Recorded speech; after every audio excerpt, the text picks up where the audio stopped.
We are down in the plot that we planted late summer last year. This is right near my house on my neighbor's property. It's just a little woodlot plot. We planted wild game buffet in here and it came in awesome. It was a first year plot. There's a bunch of deer in here, but nothing really that we wanted to chase, a bunch of does and some small bucks. But we had a lot of rain throughout the late summer, fall. This was actually completely underwater at one point, but we had still a really good stand of clover and then the cover crop of radishes and brassicas in here for the first year. What we're doing now is coming in and frost seeding this.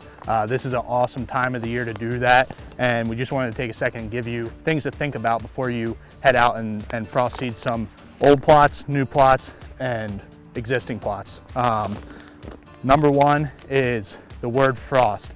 It's not necessarily important that your ground is frozen and thawing and frozen and unthawing as much as it is to get bare ground. And when I say bare ground, I don't mean completely tilled up and just dirt. As you can see in this plot, the snow just melted off. There's a lot of good moisture in here and there's dirt that is exposed. These clover seeds are super small, so they're gonna be able to fall through the cracks of the plants, get down to soil. These will not germinate until the soil reaches a certain temperature. So if you're seeding on top of the snow, which you don't really want to do, if you know it's going to melt off in a day or two, that may not be the worst thing. But if you still got a decent amount of snow that's going to stick around for a while, it's not really an effective way to frost seed. You might end up just feeding all your birds and they're going to come through and eat all the seed before it even gets to the ground. So keep that in the back of your mind. This is a great way to start in a new plot. So if you have an area that maybe the farmer pushed back and there's still some bare ground, you can go through and you can frost seed and have a really good stand of clover for your plot going into the fall. We'd recommend that you use the Pure Trophy Clover. There's also the plow down clover, but this is gonna give you the best stand and is gonna be a little more hardy than your plow down clover.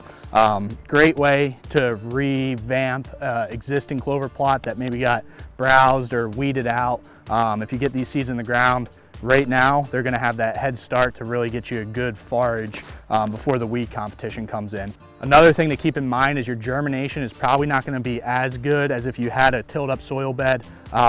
So you might wanna seed a little bit heavier. This is calling 8 pounds per acre, 8 to 9 pounds per acre depending. Maybe bump that up to 10 pounds and just give that seed a little extra because you're gonna lose some using this method. But it's not too late to be doing this right now. I know a lot of places in the country still have snow cover, and we got a few more weeks that you can get your frost seeding done. So if you haven't picked up your seed, head over to frigidforage.com, pick you up a bag of Pure Trophy Clover, and it'll help you get a kickstart to your food plot season this spring.